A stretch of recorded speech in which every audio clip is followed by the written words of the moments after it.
Ana Meleğe Hidav kanalına hoş geldiniz. Abone olup beğenmeyi yaptan çakmayın, canlı yayınlarda izleyin.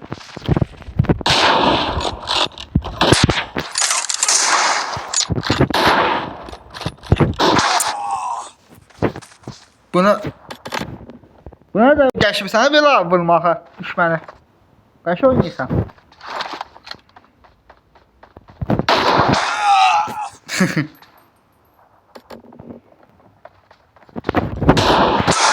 Oha.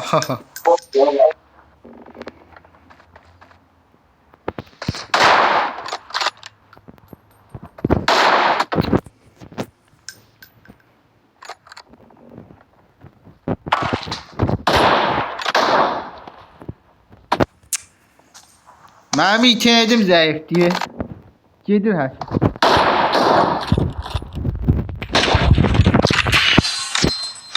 Mənim internetim zəifdir. Tava yoktu burada. Var Tava axı. yatırdı. Var. Var attı yoktu. Arada bir tava olmalı. Arada bir tava olmalıdır Bilal.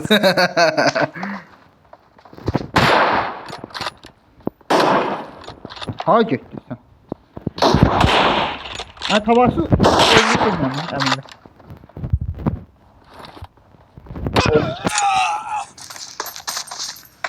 Deyirəm tava atıma tava atır.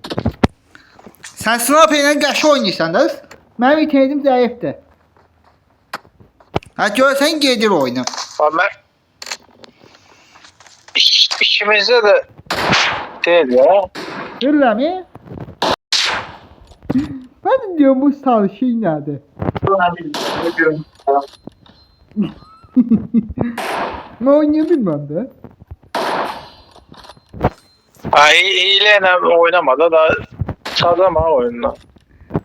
Bir tane bunu oynaydı. Bir tane. Sonra Ya. oynayalım. Kaç şey diye bu. Hoşum geldi.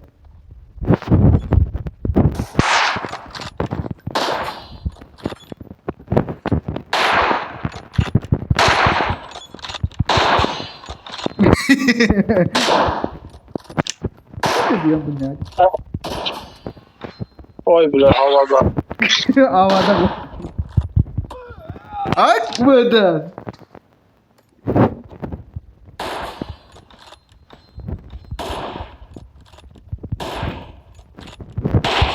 Kaçaydı. Kaç oynayacağım bir lan. Çıkıram bence. Bundan sonra oynayalım.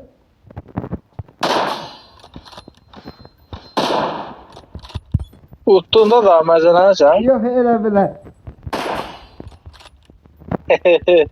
Öyle mi? Hileyle. Hile var da tapma. Ha?